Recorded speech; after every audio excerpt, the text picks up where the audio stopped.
నమస్కారం, PVB news కి స్వాగతం. హెడ్లైన్ చూద్దాం. టెక్ విద్యార్థులతో సీఎం చంద్రబాబు క్వాంటమ్ టాక్. రాష్ట్రంలో ఐటీని ప్రమోట్ చేయడంలో సక్సెస్ అయ్యానని వ్యాఖ్య.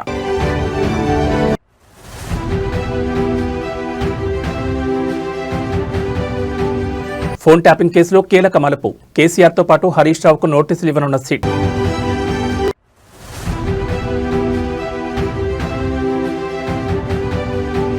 నేడు పులివెందులకు జగన్. ఇవాళ రేపు క్యాంపు కార్యాలయంలో ప్రజా దర్బార్.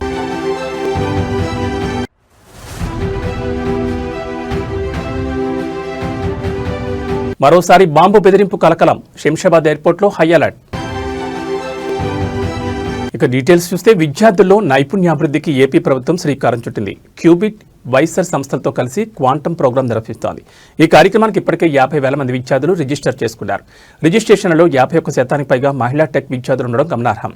ఈ సందర్భంగా ఈరోజు ముఖ్యమంత్రి చంద్రబాబు టెక్ విద్యార్థులతో క్వాంటమ్ టాక్ నిర్వహించారు. క్వాంటమ్ టెక్నాలజీ ప్రాధాన్యతపై ప్రధానంగా చర్చించారు. సీఎం చంద్రబాబు మాట్లాడుతూ ఐటీని ప్రమోట్ చేయడంలో తాను సక్సెస్ అయినట్లు తెలిపారు.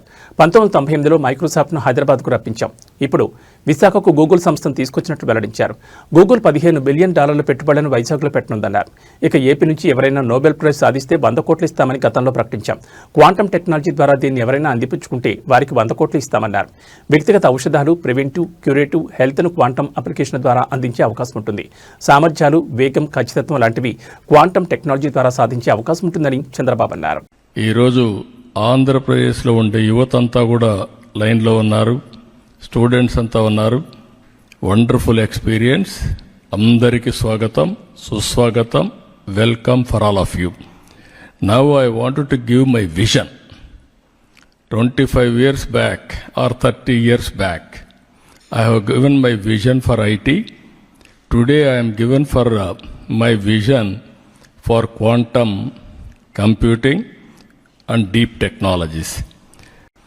If you see here, we are all talking Silicon Valley.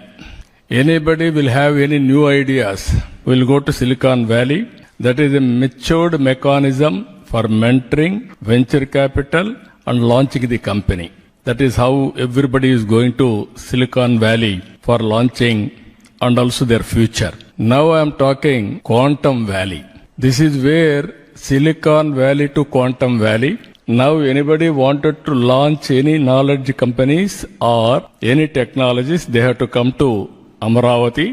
It is going to happen. That is how we are going to build in future. ఈ నెల 24న ఆంధ్రప్రదేశ్ మంత్రివర్గ సమావేశం జరగాల్సిన విషయం తెలిసిందే. అయితే ఈ సమావేశాన్ని అధికారులు వాయిదా వేశారు. వాస్తవానికి ఈ నెల 24న జరగాల్సిన ఈ భేటీని కొన్ని అనివార్య కారణాల వల్ల ఈ నెల 29వ తేదీకి మారుస్తూ ప్రభుత్వం నిర్ణయం తీసుకుంది. క్రిస్మస్ పండుగ వేడుకల నేపథ్యంలో మంత్రులు, ప్రజాప్రతినిధులు తమ నియోజకవర్గాల్లో పర్యటించాల్సి ఉండడంతో ప్రభుత్వం ఈ మార్పు చేసినట్టు తెలుస్తోంది. ఈ మేరకు ప్రభుత్వ ప్రధాన కార్యదర్శి విజయానంద్ అధికారికంగా ఉత్తర్వులు జారీ చేశారు. ఈ నెల 29న జరగబోయే ఈ సమావేశంలో రాష్ట్రానికి సంబంధించిన పలు కీలక అంశాలపై చర్చించి నిర్ణయాలు తీసుకోనున్నట్లు ప్రభుత్వం స్పష్టం చేసింది. ముఖ్యంగా కొత్తగా అమల్లోకి రానున్న సంక్షేమ పథకాలు, పరిశ్రమల స్థాపన, పాలనాపరమైన కీలక మార్పులపై ఈ కేబినెట్ భేటీలో ముందడుగు పడే అవకాశం ఉంది. 24వ తేదీన జరగాల్సిన సమావేశం మాత్రమే వాయిదా పడిందని, 29న యథావిధిగా కేబినెట్ సమావేశం నిర్వహిస్తామని ప్రభుత్వం తన ఉత్తర్వులో పేర్కొంది.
హైదరాబాద్ నగరంలోని రాజీవ్ గాంధీ అంతర్జాతీయ విమానాశ్రయానికి మరోసారి బాంబు బెదిరింపు ఈమెయిల్ వచ్చింది. ఫేక్ బాంబు బెదిరింపు మెయిల్స్పై పోలీసులు సీరియస్ అవుతున్నారు. ఈ ఏడాది ఒక్క శంషాబాద్ ఎయిర్పోర్ట్కి 28 బాంబు బెదిరింపులు మెయిల్స్ వచ్చినట్లు పేర్కొన్నారు. అన్ని చెకింగ్ చేశాక ఫేక్ మెయిల్స్గా భద్రతా సిబ్బంది నిర్ధారించింది. ఇప్పటికే బాంబు బెదిరింపులపై ఆర్జీఐఏ పోలీస్ స్టేషన్లో 28 కేసులు నమోదయ్యాయి. ఇక ఈ కేసులపై ఆర్జీఐఏ పోలీసులు లోతుగా దర్యాప్తు చేసేందుకు నిర్ణయం తీసుకున్నారు. వీటిని సైబర్ క్రైమ్ పోలీస్ స్టేషన్కు బదిలీ చేయాలని యోచిస్తున్నారు. డార్క్ వెబ్ ఉపయోగించి ఫేక్ మెయిల్స్ ను కేటకాలు పంపిస్తున్నట్లు గుర్తించారు. దీంతో సైబర్ క్రైమ్ పోలీసులకు ఫేక్ బాంబు బెదిరింపు కేసులు బదిలీ చేయనున్నట్టు తెలుస్తోంది.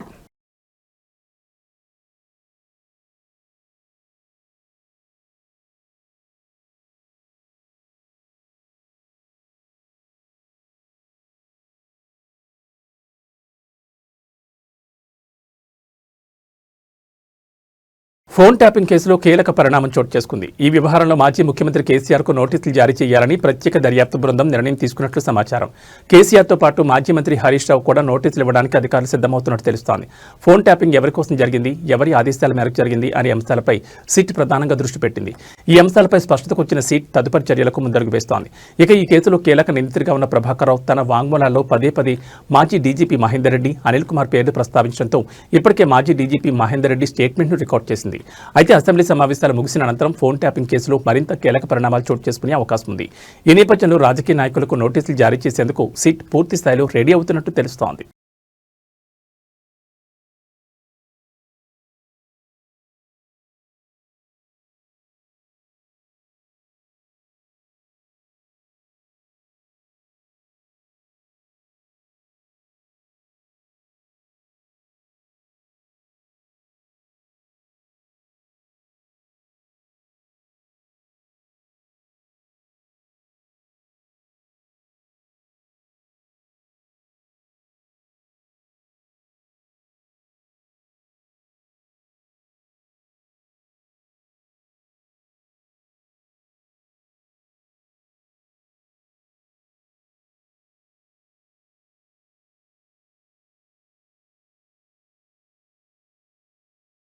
వైసీపీ అధినేత ఆంధ్రప్రదేశ్ మాజీ ముఖ్యమంత్రి వైఎస్ జగన్మోహన్ రెడ్డి నేటి నుంచి 3 రోజుల పాటు తన సొంత నియోజకవర్గం పులివెందులలో పర్యటించనున్నారు.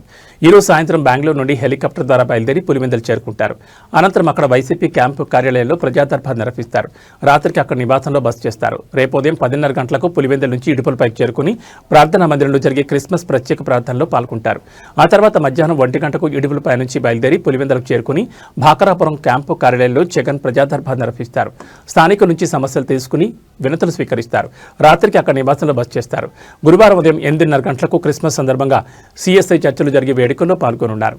అనంతరం అక్కడి నుంచి బయలుదేరి 10:20 పులివెందుల భాకరాపురంలోని హెలీప్యాడ్ వద్దకు చేరుకుంటారు. ఉదయం 10:30 గంటలకు హెలికాప్టర్లో బెంగళూరుకు బయలుదేరి వెళ్తారు.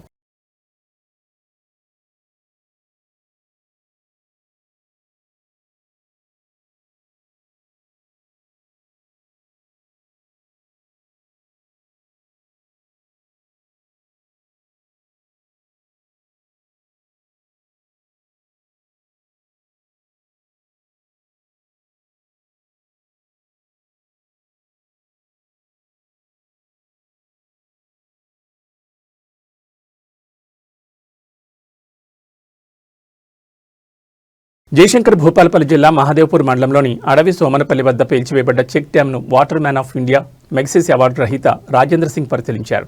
ఈ సందర్భంగా డ్యాం ధ్వంసమైన తీరును చూసి ఆయన దిగ్భ్రాంతి వ్యక్తం చేశారు. చెక్ డ్యాం పరిసరాలను క్షుణ్ణంగా పరిశీలించిన అనంతరం ఆయన మీడియాతో మాట్లాడుతూ, సాధారణంగా వర్షాకాలంలో భారీ వరదలు వచ్చినప్పుడు డ్యాములు దెబ్బతినడం చూస్తూ ఉంటాం. కానీ అసలు వర్షాలే లేని డిసెంబర్ నెలలో డ్యాం కూలిపోవడం నేను ఇప్పుడే చూస్తున్నాను. ఇది ప్రకృతి వైపరీత్యం కాదు, ఇది ముమ్మాటికి మ్యాన్ మేడ్ డిజాస్టర్ అని ఆయన పేర్కొన్నారు. డ్యాంను పరిశీలిస్తే దాన్ని కావాలని జెల్టన్ స్టిక్స్ అమర్చి పేల్చివేసినట్లు స్పష్టమవుతోందని ఆయన ఆరోపించారు. ఒక నీటి వనరుని ఈ విధంగా ధ్వంసం చేయడం అత్యంత దారుణమని ఆవేదన వ్యక్తం చేశారు. నీటి కోసం ప్రపంచవ్యాప్తంగా పోరాటాలు జరుగుతుంటే ఉన్న వనరులను ఇలా స్వార్థ ప్రయోజనాల కోసం నాశనం చేయడం పర్యావరణానికి పెద్ద ముప్పని హెచ్చరించారు.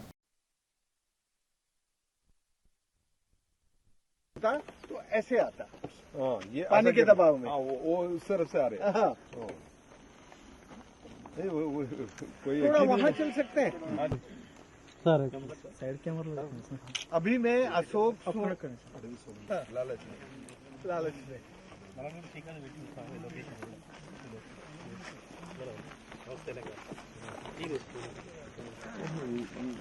पानी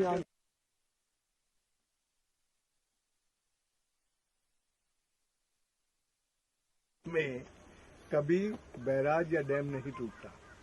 उसको टूटता है तो मानसून सीजन में जब रेन्स आती हैं, फ्लड आता है, फोर्स आता है, तब टूटता है। दिसंबर का महीना पानी को, हाँ वो भी टूट के इधर आना, वो अभी इधर गया रिवर्स तो वो उधर थोड़ा थोड़ा इधर यहाँ से देखो लास्ट में वो भी थोड़ा हाँ, टूट गया टिल्ट हो रहा है ना, इधर में ही मैं उसी की बात कर रहा हूँ। वो टिल्ट हुआ है तो जब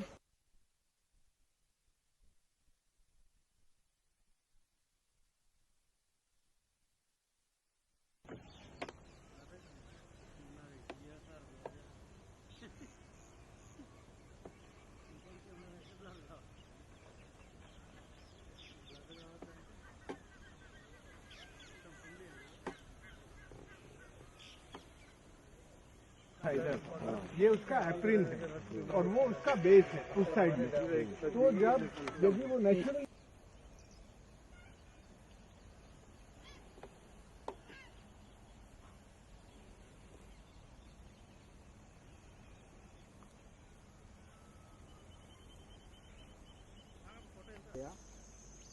కిందికెళ్ళి కూడా అట్లా ఈయన చదువుతారట ఈయన రాను కింది దిగాలి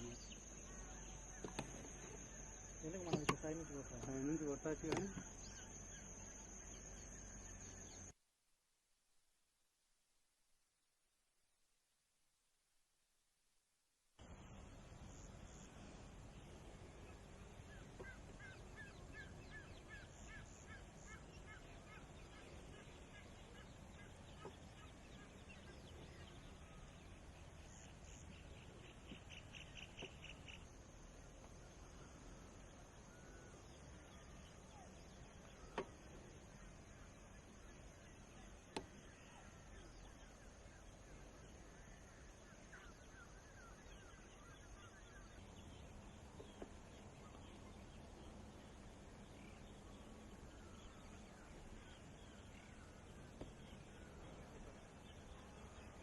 ये कब टूटा?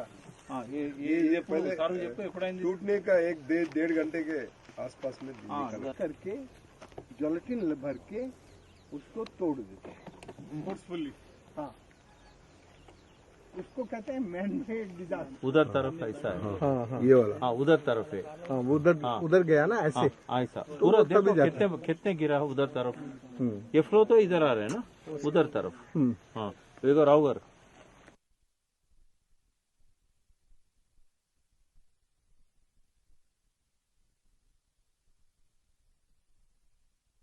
శ్రీ సత్యసాయి జిల్లా హిందూపురం నియోజకవర్గంలో రాజకీయ సెగలు రాజుకున్నాయి.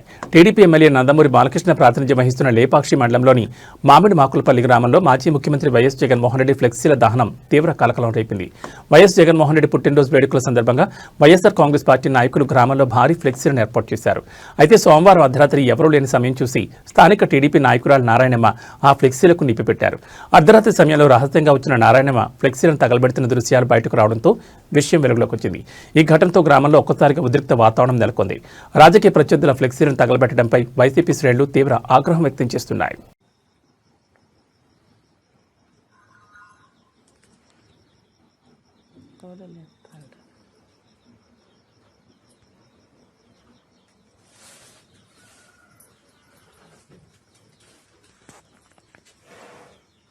అమ్మయ్య కూర్చున్నామంటారు కాలు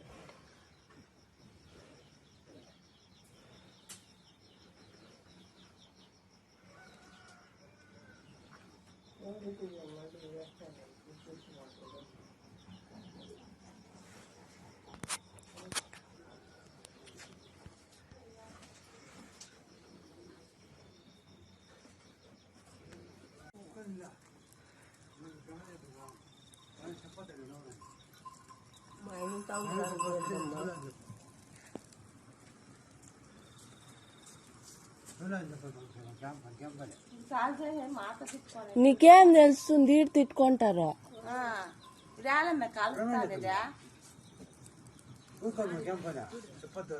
ఊరికే తిట్టుకొని మాట అనుకుంటారు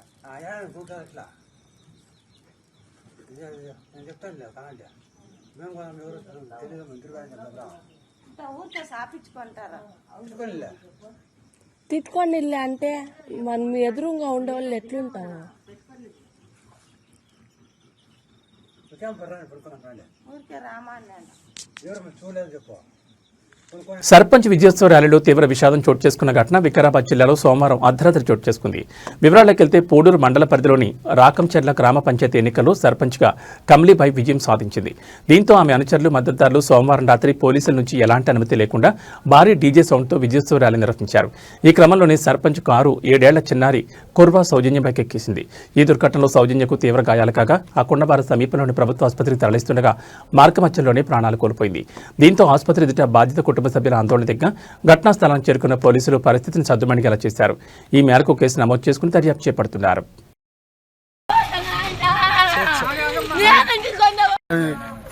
కొత్తగా రాగం జిల్లా గ్రామ పంచాయతీ ఏర్పాటైంది. అక్కడ సర్పంచ్ గెలిచారు. వాళ్ళు చాలా ర్యాలీ తీసారు. ఆ ర్యాలీ తీసి ఆ పిల్లలు ఎవరు చూడకుండా అహంకారంతో పిల్లలను చంపేశారు.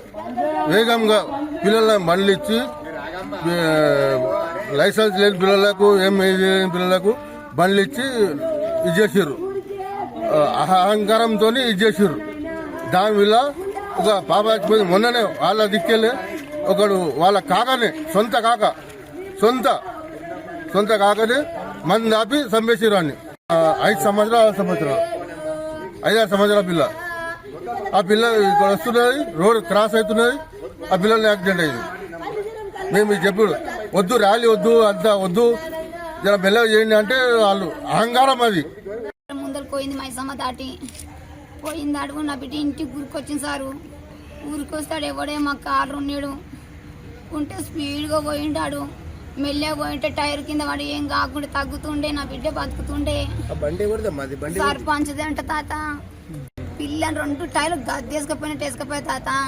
వేసుకపోయిందాడే మిట్టు అని ఉరికినా.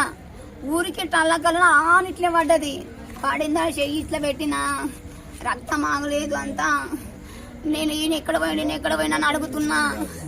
అప్పుడు ఏమైనా వేసుకొని పోయినంటే ఇక వీడికి వచ్చే వరకు మంచిగా ఉంది అన్నారు. హింసలోకి పోతే డాక్టర్ అమ్మకి పోతే చెవులకి వెళ్ళి గుప్పలు వస్తుంది సారు. ఆ పిల్లని చూసిన వైట్ ఫ్రాక్ వేసుకుంది, ఆమె కనబడతలే సారు. రెడ్ కలర్ అయిపోయింది. చెవులకి వెళ్ళి 2 చెవులకి వెళ్ళి గుప్పడు వస్తుంది. అమ్మా స్టేషన్ గన్పూర్ నియోజకవర్గ వ్యాప్తంగా రాజకీయ వాతావరణం ఒక్కసారిగా వేడెక్కింది. బీఆర్ఎస్ వర్కింగ్ ప్రెసిడెంట్ కేటీఆర్పై ఎమ్మెల్యే కడియం శ్రీహరి చేసిన అనుచిత వ్యాఖ్యలకు నిరసనగా బీఆర్ఎస్ శ్రేణులు నిరసనలతో హోరెత్తించాయి. నియోజకవర్గంలోని అన్ని మండల కేంద్రాల్లో బీఆర్ఎస్ నాయకులు, కార్యకర్తలు భారీ సంఖ్యలో రోడ్లపైకి వచ్చి కడియం శ్రీహరి తీరుపై మండిపడ్డారు. కడియం శ్రీహరికి వ్యతిరేకంగా నినాదాలు చేస్తూ ఆయన దిష్టిబొమ్మను ఎక్కడికక్కడ దహనం చేశారు. బీఆర్ఎస్ పార్టీ బీఫాంపై గెలిచి అదే పార్టీ అగ్రనేతలపై విమర్శలు చేయడం సిగ్గుచేటని నాయకులు ఆగ్రహం వ్యక్తం చేశారు. ఈ సందర్భంగా నిరసనకారులు మాట్లాడుతూ కడియం శ్రీహరికి రాజకీయ భిక్ష పెట్టిన పార్టీని, నాయకత్వాన్ని విమర్శించే నైతిక హక్కు లేదు. తక్షణమే ఆయన తన ఎమ్మెల్యే పదవికి రాజీనామా చేయాలి. రాజీనామా చేసిన తర్వాతే విమర్శలు చేయాలని డిమాండ్ చేశారు.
నమస్కారం సార్ గారు.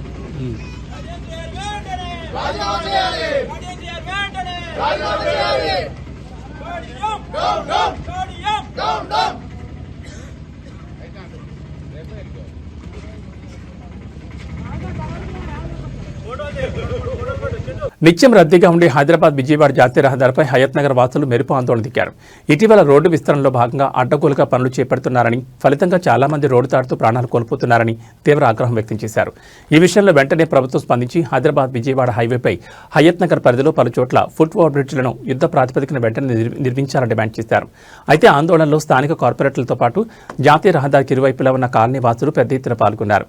ఈ అనూహ్య పరిణామంతో హైదరాబాద్ విజయవాడ హైవేపై భారీగా ట్రాఫిక్ జామ్ అయింది. స్పాట్ చేరుకున్న పోలీసులు ఆందోళనకారులను అక్కడి నుంచి పంపించి ట్రాఫిక్ ను క్లియర్ చేస్తున్నారు.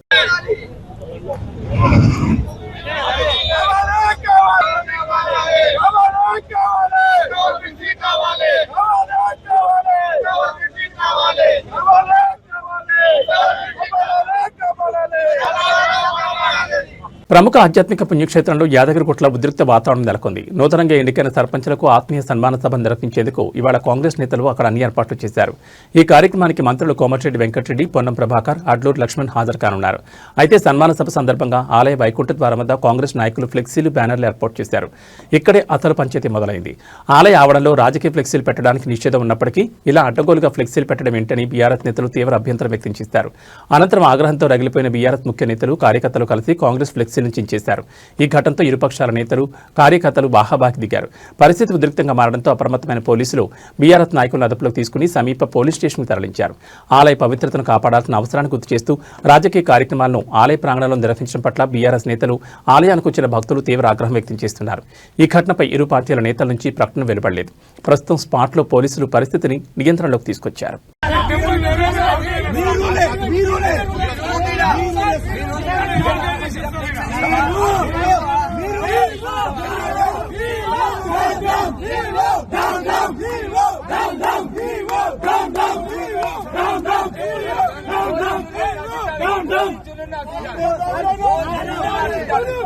ఇవి ఈ బులెటిన్ విశేషాలు. మరో బులెటిన్లో మళ్ళీ కలుసుకుందాం. నమస్కారం.